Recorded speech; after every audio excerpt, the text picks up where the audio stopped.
Please subscribe कीजिए हमारा YouTube channel सत्य ज्ञान सागर। हैं कर्म से, कर्म कटते हैं सच्चे नाम से, सतनाम से। आम नाम से काम नहीं चलता। तो हमने बताया कि एक तो पाठ करवाना होगा बंदी छोड़ के नाम का, वो थारे धर्म का काम से, हमने कोई उस पाठ मत कुछ नहीं ले जाना। तो उन्होंने बोले जी जो कहोगे वो कर देंगे हम। वो नाम ले गया, उसने उस दिन पाछे दवाई छोड़ दी 16 फरवरी से। घरवाला ने चिंता हुई कि यू खांदे खांदे जीवा था दवाई, अरे फिर यूं मर रहेगा। और उसको चैन सा हुआ दवाई छोड़ने पाछे। तो घर वाले उसको 5 दिन के बाद डॉक्टर के पास ले गए। डॉक्टर ने बोला भाई एक्सरे ला पिछले जो महीने पहले एक्सरे कराया था 15 दिन पहले, उसमें सख्त खतरनाक बीमारी टीबी की बहुत गहरी पाई। दोबारा एक्सरे उतारा तो उसमें कोई बीमारी नहीं थी। डॉक्टर ने बोला आसपास दवाई मत खाइए, तेरा नुकसान कर सकती है। बोल सतगुरुदेव की। देखो ये परमात्मा के गुण होया करें, और परमात्मा लाभ दे से तार के माँ का के यानी गुरु पूरा गुरु हो, और उस गुरु में कह वो लाभ दिया करे। वैसे आम गुरु मेरे महाराज के अंधे गुंगे गुरु गणे ये लंगड़े लोभी लाख, और साहेब से परिचय नहीं और का बनावे साख। ईश्वर से तो जुड़े नहीं और दुनिया में बनाए बैठे हैं। आप भी नरक में गधे बनेंगे और गेला उनके वो बनेंगे चेले, उड़े नरक में लौटेंगे और उड़े के कुतिया के पेट में कुतरू बने का होंगे सारे गुरु चेले। तो इस दुख से बचने के लिए हमने पूरे गुरु की तलाश करनी चाहिए। ये मनुष्य जन्म बालका खेल नहीं है कि फिर मिल जाएगा। एक अनाड़ी का फंसका अपनी जन्म बर्बाद नहीं करना चाहिए। गुरु की पूर्ण रूप से परख करके जब इसे सुख देने लाग रहा हो यही जन्म में, तो आगे बिराना के ठाठ देगा। और जब यही कोई सुख नहीं है तो आगे कोई लाभ की उम्मीद ना करिए उनसे। कोई नौका आगे सतलोक भेज देंगे, एक स्वर्ग में भेज देंगे, ये बंडाण की बात से। जब हम तो यहाँ तो कैर हो रहा घर में और वहाँ फिर स्वर्ग में, तो यही सुख हो गया तो यहीं पर स्वर्ग से शुरू हो जाएगा और आगे भी आपको लाभ मिलेगा, वैसे नहीं मिलेगा। तो इस प्रकार बता है कि जिस घर में ऐसे सुथरे समागम शुरू हो जाते हैं उनके ना जाने कितने दुख परमात्मा दूर करा कर। तो इसलिए बताया कि सत्संग के बिना इस जीवन में ज्ञान नहीं होता। सत्संग में आप देख लो कितने गाय हो साबित काम में, बल्कि निंदक ज्यादा होंगे और इस बात को सराहने वाले कम मिलेंगे। क्यों? उनको बेरा नहीं बेचारा ने। जब ज्ञान हो जाएगा कि यह चीज बहुत बढ़िया है और इसका ज्ञान हो, यहाँ वक्त बैठे कोई सुने, वो बिना सुने तक कोई कुछ कह रहा होगा, कोई कुछ कह रहा है। सच्ची बात को सुनने में भी कष्ट होता है। यहाँ का बैठे सुने फिर उसको अजमा कर देखें। हम किसी को बुरा नहीं सिखाते। कोई बीड़ी शराब मांस तमाकू से पीछा छुटवाते हैं और परमात्मा के नाम पर लावासा। दारू पीने वाले को के बच्चों पर कितना बुरा असर पड़ता है, हुक्का पीने वाले पर कितना बुरा असर पड़ता है। एक दारू पीने वाला और हुक्का पीने वाला भी हमारे को जो बुरा बतावा है तो हमने उसकी बुद्धि का बेरा पट रहा है। वो कितने दिमाग उसके अंदर है। आप तो सारे काम करे, ताश भी खेले और वो भी सत्संग की निंदा करता है, तो आप हिसाब ला लियो वो कितना कामिल आदमी से जो हमारी निंदा करता है। फिर निंदक के बारे में कबीर साहब ने कहा है कि निंदक मेरा नाम रो और बसो ना मुझसे दूर। भाई गाम गौरव गंदगी साफ करा करे सूर। जो गाम गौरव गंदगी हो से उसने सूराए का काम हो से उस गंदगी ने साफ करने का। निंदक जो भगत का होता है वो सबसे प्यारा हो से उसका, वो उसके सारे अड़ंगे ने साफ करता है, उसकी सारी बुराई ना आप ले लेता है। इसी प्रकार कहा है कि जब तक हम सत्संग में नहीं आवांगे तो हमने क्या का ज्ञान नहीं होगा। अब सत्संग ये भी नहीं जरूरी होता कि लाखों आदमी इकट्ठे हो जाए जब बस सत्संग हुआ करे। 2 भाई बैठ के ईश्वर की चर्चा कर ले, वो भी सत्संग कहलाता है। हो सकता है उसकी उसी में सद्बुद्धि आ जाए और नाम लेने की चेष्टा बन जाए। इसलिए बताया सत्संग मोक्ष की दारा, कोई समझ राम का प्यार। सत्संग मोक्ष की दारा, कोई समझ राम का प्यार। अब सत्संग का सुनना कोई बड़ी बात नहीं, सत्संग तो बहुत सुन लिए होंगे, पर उसको समझना नाम सत्संग का उस है। अगर समझाएंगे नहीं तो सुनी सुनाई बातों पर कोई लाभ नहीं होगा जब तक हम समझेंगे नहीं। कैसे? जैसे मीराबाई ने समझा और सेऊ नाम के एक सम्मन ने समझा, सेऊ ने समझा, इनका नाम सत्संग समझना उसे। किस प्रकार? कि मीराबाई ने एक बारात देखी और उसमें दूल्हा देखा सजा धजा, सिर पर उसका मुकुट मोड़ और अच्छी उसकी खूब छवि। इसने देख के वह मीराबाई बालक सी थी ने बोली, माँ यू कौन से यू फलानी का बनडा से। ने बोली, माँ मेरा भी बनडा ला दे। बालक थी 5, 7, 10 साल की, उसने ज्ञान नहीं था यू के खेल से। रोन लागी, हाय मेरा भी बनडा ला दे, मेरा भी बनडा ला दे। उसने उठा कर कृष्ण भगवान की मूर्ति जो कि 1.5 हाथ के करीब थी, बहुत सुंदर मुकुट सजा रखा था, गल में माला डाल रखी थी, उस बनडे से भी ज्यादा उस सजा हुआ था, वो ला करके उसको दे दिया। ले बेटी यू तेरा बनडा, के नाम से कृष्ण भगवान।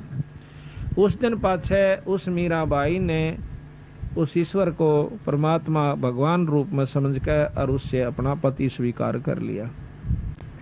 और साथ में ये गुण बताया इसकी माँ ने जितना बेरा था कि ये परमात्मा है, ये कभी मरता नहीं, अजर अमर है और इसके साथ जुड़ जाने से बहुत लाभ होता है, सुख देता है, स्वर्ग में पहुंचा देता है, मुक्ति कर देता है। इन गुणों का ज्ञान करके मीराबाई उनसे बहुत प्यार करती थी और जैसे भी टूटे फूटे शब्द थे वो अपने गाया करती थी, ईश्वर को याद किया करती थी, नाम जाप किया करती। तो मीराबाई की मुक्ति का साधन बना, लेकिन बना जब वो गुरु से नाम ले लिया, क्योंकि पिछले संस्कार थे उसके जो प्रबल परमात्मा में रुचि बनी हुई थी, पिछले जन्मों का तप भजन उसके साथ था। लेकिन मुक्ति उसकी जब हुई जब रविदास जी तो उपदेश ले लिया, और उपदेश ले पाछे फिर उसने ज्ञान होया कि मैं तो जमा बर्बाद हो जाती अगर गुरु जी तो नाम ना लेती। तो इस प्रकार हम जब तक नाम नहीं ले लेंगे तब तक हमारा कोई छुटकारा नहीं होगा। तो बताया कि सत्संग समझी मीराबाई, करी सतनाम की कमाई। सत्संग समझी मीराबाई, करी सतनाम की कमाई। गुरु रविदास की शरणा आई, जब पाया मोक्ष द्वारा। है सत्संग मोक्ष की धारा, कोई समझ राम का प्यार। है सत्संग मोक्ष की धारा, कोई समझ राम। सत्संग समझा सेऊ शाना हो गया, साहेब कबीर का आना। सत्संग समझा सेऊ शाना हो गया, साहेब कबीर का आना। नेकी समन न खिला दिया खाना, वो अमर किया मनियारा। है सत्संग मोक्ष की धारा, कोई समझ राम को। है सत्संग मोक्ष की धारा, कोई समझ राम का प्यारा। अब सत्संग समझना यो सब आइयो, देखो वो कहण सुन की बात तो कुछ और है, पर सही तत्व बगे जब हमने इस तरह खरा उतरना चाहिए जिस प्रकार से उस सम्मन उतरे। कैसे? एक सम्मन नाम का मनियार था, वो बंदी छोड़ से उपदेश ले लिया सारे परिवार ने। 3 प्राणी थे घर में, एक तो नेकी जो सम्मन की घरवाली, एक उनका लड़का दोनवा का, वो था शेव उसका नाम था। 3 प्राणी थे। अब देखो सत्संग जहाँ होता है बचपन से बच्चा पे हम जिसी भी जकर घर में करांगे वही असर होया करे, रोजाना असर हो। इतने गरीब हालत थी उनकी, इतनी गरीब हालत थी बेचारा की कि कई बार तो जून उग जाया करती, पर कभी उन्होंने किसी की नीयत खराब नहीं करी, ना चोरी करी ना ठगी करी। और यूं क्या करते, बेटा भूल कर चोरी मत कर लियो, सत्यानाश हो जाता है। जो चोरी करते हैं लोग या कोई बुराई करते हैं, रिश्वत लेते हैं, कोई बुरा काम करते हैं, अपनी किस्मत पर सब्र करके हमने रहना चाहिए। एक दिन भगवान कबीर साहब ने विचार किया, क्योंकि कमाल के अंदर अभिमान हो गया था, वो महाराज के संग ज्यादा रहता था, सेवा बहुत कराया करता। एक दिन उसके मन में अभिमान आ गया कि महाराज जी कि हाँ भाई, मेरे जितनी सेवा आपकी कोई नहीं कर सकता। अब अभिमान चाहे माया का आ जाओ, चाहे वजन का आ जाओ, और भाई चाहे किसी शरीर का, चाहे औलाद का, चाहे संतान का, राज का वो नष्ट कर दिया कर, भक्ति खत्म हो जाती है। जिस प्रकार एक बार नारद मुनि में अभिमान हो गया था, उसने जाकर के अपने पिता ब्रह्मा जी से कहा कि मैंने अब माया जीत ली है, काम क्रोध मोह लोभ अहंकार के वश में नहीं हो सकता। ब्रह्मा जी कहने लगे पुत्र मेरा आज्ञा तक कह दी है पर और जे करना करिए किता। उसने सोची क्योंकि बालक ने मना करे ना दूना चाला करे उसका नहीं, बालक तक ये था पूरा अच्छे पूरे संत थे। फिर उसके मन में आई पिताजी तन्य कहीं जाकर जब चीज उपलब्ध कर ली मैंने जीत ली है तो बताने में क्या डर से। उसने जाके शंकर भगवान से जिक्र कर दिया कि ऐसे जी मैंने माया को काम क्रोध मोह लोभ अहंकार में किसी काबू में नहीं आऊंगा, मैंने माया जीत ली है। ने बोला भाई देख वह बात है तेरी ठीक से, नारद जी संता के काम तो ये होया करे पर इसका कित विष्णु भगवान आगे जिक्र ना करिए। उन्हें सोची ने कह आकर पिताजी भी ने कहे था ये भी ने कहे जा कह विष्णु जी आगे फिर कह दिया कहा भाई नारद जी आ गया महाराज। और भाई ठीक ठाक मौज होगी महाराज। ने बोला जी एक उपलब्धि मैंने आज कर ली। क्या कर ली भाई कि मैं किसी माया के काबू में नहीं आऊंगा, मैंने बेरा पट गया कि संसार कुछ नहीं है, हाँ, और मैंने सब क्या पे काबू कर लिया। वाह बेटा वाह, बहुत अच्छा करा। विष्णु भगवान ने सोचा कि देख शंकर जी का बस में को नहीं आया कामदेव, और यू कर लिया, ये इसका यू फुटे भागी भी चौधरी पाकेगा और यू गधा बनेगा, फिर जाकर इसका समाधान होना चाहिए। ने बोला ठीक है बेटा बहुत बढ़िया करे शाबाश। और यूं कह कर नारद जी चल पड़ा तो रास्ते में एक मायावी महल एक नगर बनाया। उस नगर के राजा की कन्या की शादी का उपलक्ष्य हुआ। उसमें बहुत से राजा इकट्ठे हुए। अब उसने नारद ने पूछा अरे ये की रोड़ा सा हो रहा, बाजे बाजन लाग रहे और भाई बड़ा खूब धूमधाम हो रही। किसी ने बता दिया कि यहाँ फलाने राजा की कन्या का विवाह है। नारद ने सोचा चल देख लेते। अब मन में आता है कि क्यों ना यहाँ शादी करवा लूं, पर शादी तेरी हो क्यों करे, कन्या बहुत खूबसूरत और तेरी सूरत ठीक को नहीं। तो उसने भगवान विष्णु से अर्ज करी कि मुझे अपना रूप दे दे। अब भगवान विष्णु प्रकट हुए, कहने लगे बोलो ऋषिवर क्या चाहिए कि ऐसे ऐसे कन्या का विवाह है और उसने अपना पति चुनना है और जो खूबसूरत पति होगा उसको चुनेगी, आप मुझे अपना रूप दे दीजिए। नो बोले तथास्तु। तो उन्होंने बंदर का मुंह ला दिया उस नारद जी का।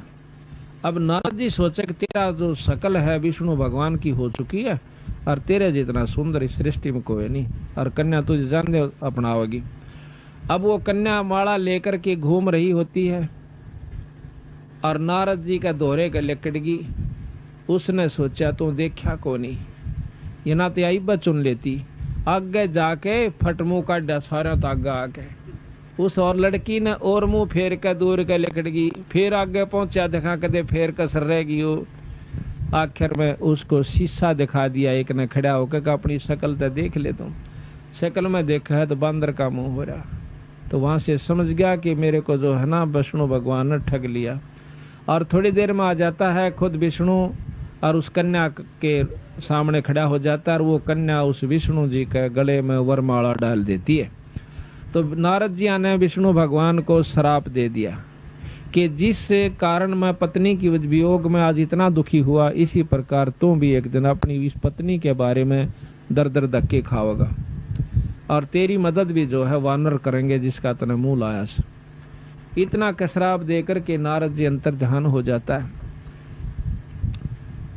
एक बार की बात है कि रामचंद्र जी उस शराब को पूर्ण करने के लिए सीता जी का हरण हुआ। राम वियोग करता हुआ घूम रहा जंगल जंगल में, पहाड़ा का ऊपर। तो नारद जी पहुंच जाते हैं।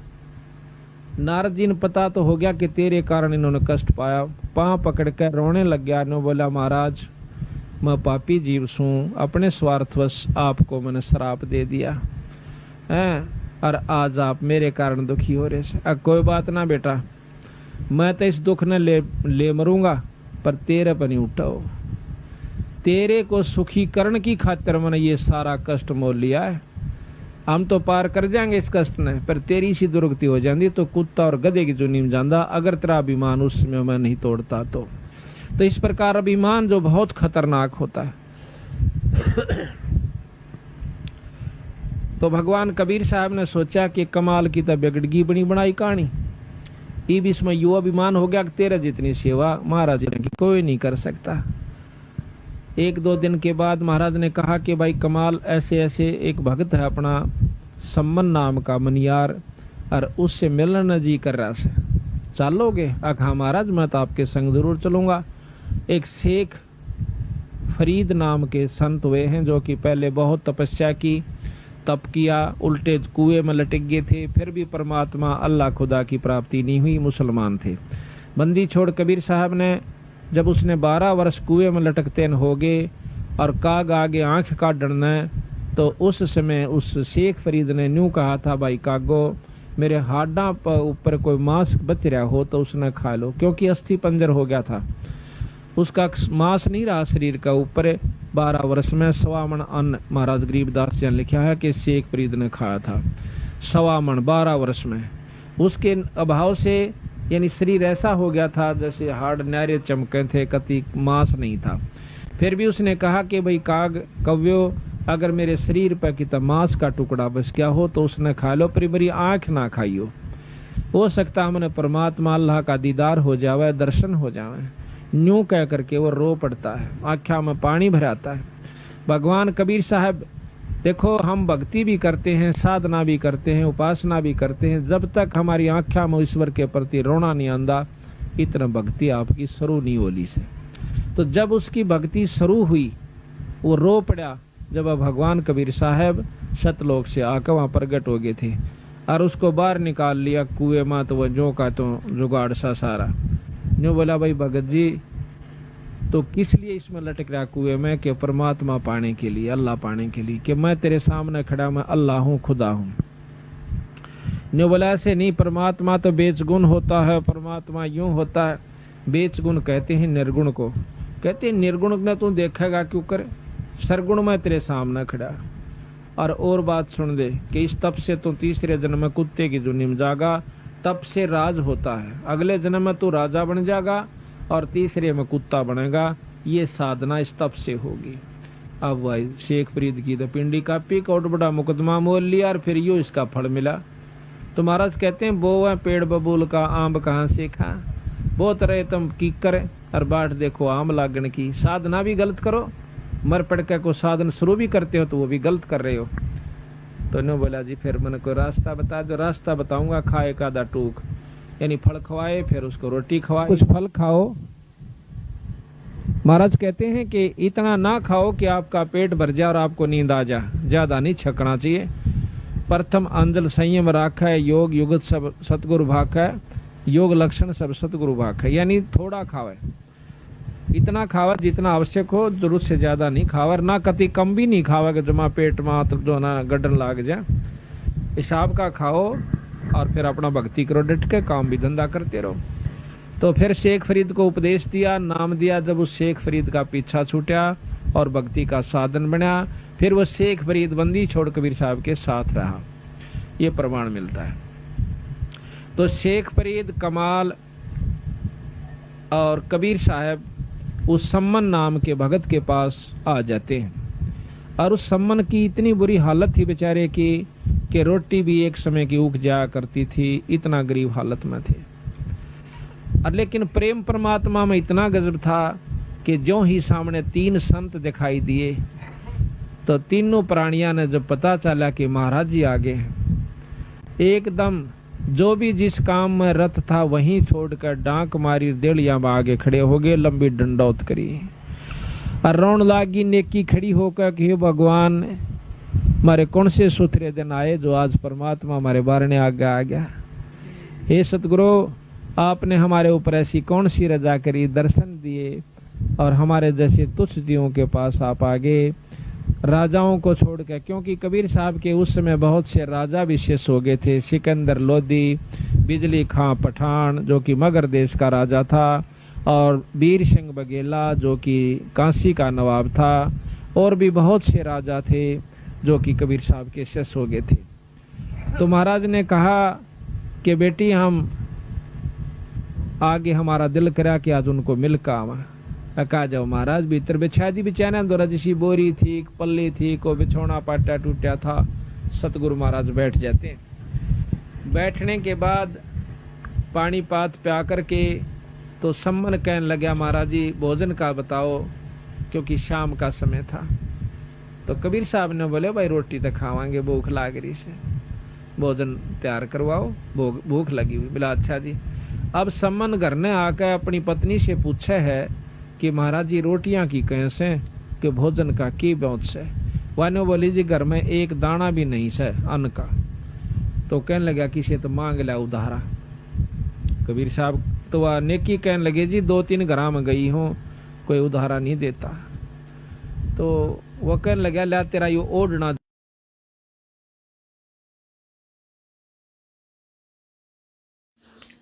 प्लीज़ सब्सक्राइब कीजिए हमारा यूट्यूब चैनल सत्य ज्ञान सागर।